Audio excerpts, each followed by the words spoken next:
ನಮಸ್ಕಾರ ಸ್ನೇಹಿತರೆ, ಏನು ಕಾಣಿಸ್ತಾ ಇದೆ ತೆಂಗಿನ ತೋಟ.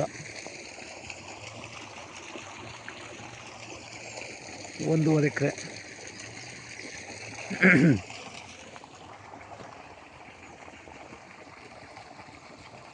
ಇದು ಬಂದು ಚನ್ನಪಟ್ಟಣ ತಾಲೂಕು ಸೇರಿರುವಂಥ ತೋಟ ಸ್ನೇಹಿತರೆ. General property.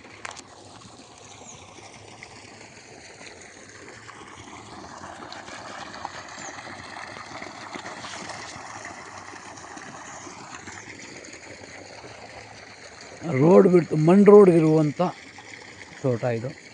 ರೋಡ್ ಬಿಡ್ತು ಸುಮಾರು ಒಂದು 200 ಅಡಿ ಬರುತ್ತೆ ಎಂಟ್ರೆನ್ಸ್ ಸ್ನೇಹಿತರೆ. ಒಳ್ಳೆ ನೀರಾವರಿ ಜಮೀನು, ಜನರಲ್ ಪ್ರಾಪರ್ಟಿ ಸ್ನೇಹಿತರೆ. ಇದು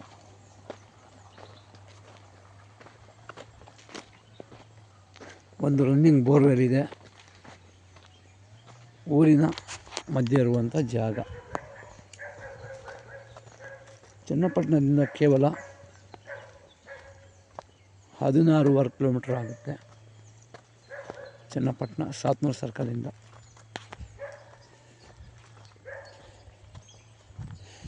ಈ ಭೂಮಿ ಕೋಡಂಬಳ್ಳಿ ಗ್ರಾಮಕ್ಕೆ ಸೇರಿರುವಂಥದ್ದು. ಚನ್ನಪಟ್ಟಣ ತಾಲೂಕು ಕೋಡಂಬಳ್ಳಿ ಗ್ರಾಮ. ನೋಡಿ, ಸುತ್ತ ಅಕ್ಕಪಕ್ಕ ಮನೆಗಳಿದೆ. ಒಂದು ಹಳ್ಳಿಯಲ್ಲಿರುವಂಥ ಭೂಮಿ ಇದು. ಏನು ಸೀಮೆ ಹುಲ್ಲಿದೆ, ಈ ಸೀಮೆ ಹುಲ್ಲು ಕೂಡ ಸೇರುತ್ತೆ. ಜನರಲ್ ಪ್ರಾಪರ್ಟಿ ಸ್ನೇಹಿತರೆ. ಹೆಚ್ಚಿನ ಮಾಹಿತಿಯಾಗಿ ಸಂಪರ್ಕಿಸಿ. ಡಿಸ್ಕ್ರಿಪ್ಷನಲ್ಲಿ ಡೀಟೇಲ್ಸ್ ಹಾಕಿರ್ತೇನೆ. ಎಲ್ಲ ಮರದಲ್ಲೂ ಫಲ ಇದೆ ಸ್ನೇಹಿತರೆ. ನೋಡಿ ಸ್ನೇಹಿತರೆ, ಇದೇ ದಾರಿ, ಇದೇ ರೋಡು. ಇದೇನು ಕಾಣಿಸ್ತಾ ಇದೆ, 1 TC ಇದೆ, ರನ್ನಿಂಗ್ ಬೋರ್ವೆಲ್ ಇದೆ, ಸೀಮೆ ಹುಲ್ಲಿರುವಂಥದ್ದು. ಈ ಮನೆಗಳ ಪಕ್ಕದಿರುವಂತಹ ತೋಟ. ಹೆಚ್ಚಿನ ಮಾಹಿತಿಯಾಗಿ ಸಂಪರ್ಕಿಸಿ. ಡಿಸ್ಕ್ರಿಪ್ಷನಲ್ಲಿ ಡೀಟೇಲ್ಸ್ ಹಾಕಿರ್ತೇನೆ. ಜನರಲ್ ಪ್ರಾಪರ್ಟಿ ಸ್ನೇಹಿತರೆ.